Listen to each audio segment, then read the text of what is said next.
আমাকে মাফ করে দেন। আল্লাহ রাসূল সাল্লাল্লাহু আলাইহি ওয়াসাল্লাম বলছেন, বেদুইন আমি কিছু বলি নাই, আমি ইচ্ছে করলে তো তোমাকে পিঠ মোড়া দিয়ে বেঁধে আমরা তো লোক পাঠাতে পারতাম।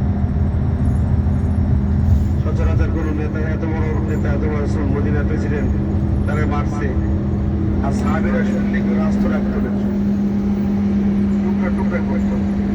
নবীজি কাউকে বলেন নাই।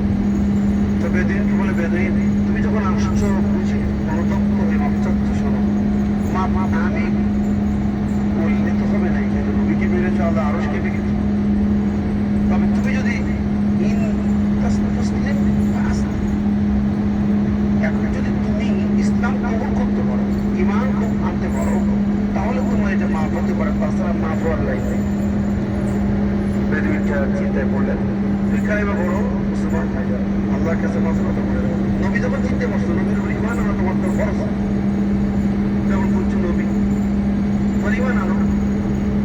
লোকটা চালাক ছিল, বলছে ইয়া মুহাম্মদ ইন কুনতা নাবিয়ান ফাসদি ইয়াদা, তুমি যদি নবী হও, নবীর তো কিছু পাওয়ার থাকে মুজবে, তুমি একটা মুজবে দেখাই আসো, যদি নবী হও তাহলে আমার হাতটা একটু ভালো করে তার জোড়া লাগাই। আবার চালাক না, মহসিন নাম তো চালাক, হারাই গেছে, বলছে আমি হারাইনি, আমি ঘুরি ঘুরি নবীর মহব্বত ছিল।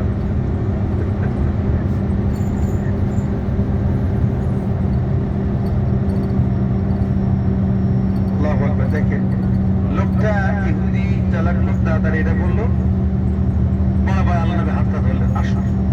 হাতটা ধরে হাতের দুই মুখ এক জায়গায় করে এখানে কাটাতো, এই চামড়া লাগে, চামড়া টেনে টেনে সুন্দর করে সাইজ করে নবীজি মুখের লালা ওই চামড়াগুলো মুখে লাগাই দিলেন, দিয়ে এবারে হাতটা বসে করে নবী বরকতের হাত লাগাই দিয়ে বসে করে দিলাম, পুরা হাত জোড়া ফ্রেশ হয়ে গেল। সুবহানাল্লাহ, আল্লাহু আকবার। দেখেন আমি এটা বলতেছিলাম যে মুখের লালা, আল্লাহ নবী মুখের লালা কত বড় মেডিসিন হিসেবে কাজ করতো। আল্লাহ রাব্বুল আলামিন তার হাবিবকে আমাদের জন্য পাঠিয়েছেন। সে নবীজি নাই, কিন্তু আমরা তার কাছ থেকে মদিনায় এসেছি বরকত নিতে পারি।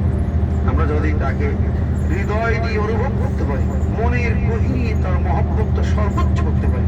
চিন্তা করেন নবীজি বলেছেন, পিতামাতার চেয়ে, সন্তানদের চেয়ে, স্ত্রীর চেয়ে রাসূলকে সর্বোচ্চ